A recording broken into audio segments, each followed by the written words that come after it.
First video అయితే చూసారు కదా, ఇదైతే పార్ట్ 2 అండి. ఈ హైడ్రోమీటర్ తో ఎలా మనము ఇన్వర్టర్ బ్యాటరీని అయితే చెక్ చేసుకోవాలో చూద్దాము. అయితే మా బ్యాటరీ తెచ్చి కూడా 6 ఇయర్స్ పైన అయింది. అయితే ఇప్పుడు ఎలా చెక్ చేసుకోవాలో ఇప్పుడు మీరు చూసేయండి.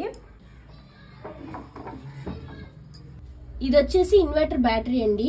ఇప్పుడు దీన్ని ఈ హైడ్రోమీటర్ తో ఎలా చెక్ చేసుకోవాలో ఇప్పుడు చూడండి. మనకి ఫస్ట్ అనేది ఇప్పుడు ఈ హైడ్రోమీటర్ తో ఎలా చెక్ చేసుకోవాలో చూడండి. ఫస్ట్ మనకి మెయిన్ మధ్యలో అయితే ట్యూబ్ ఇచ్చారు కదా, ఇది వచ్చేసి 1300 నుంచి 1100 అయితే ఉంది.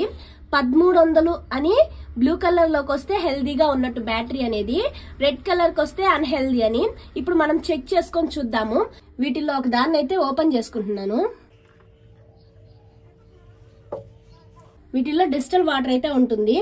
మనము ఈ ట్యూబ్ ను అయితే లోపలికి పంపించి ఇక్కడ ప్రెస్సింగ్ ఉంటుంది కదా, ఈ బాల్ లాగా ఈ ప్రెస్సింగ్ అయితే ఒత్తుకోవాలి.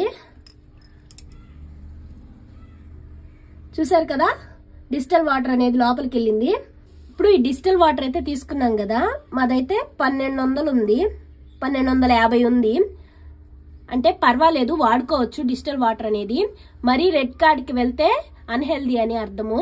ఇప్పుడు ప్రతి సెల్ని అంటే ప్రతిదీ ఉంది కదా, వీటిల్లో ఇలాగే డిస్టిల్ వాటర్ అనేది మనము బాల్ ద్వారా ఫిల్ చేసుకొని డిస్టిల్ వాటర్ ఎంత ఉందో చూసుకోవాలి. ఇదైతే మనకి ఇప్పుడైతే పర్వాలేదు, వాడుకోవచ్చు. మీకు కానీ లాంగ్ వీడియో కావాలి అంటే చెప్పండి, లాంగ్ వీడియో కూడా అప్లోడ్ చేస్తాను.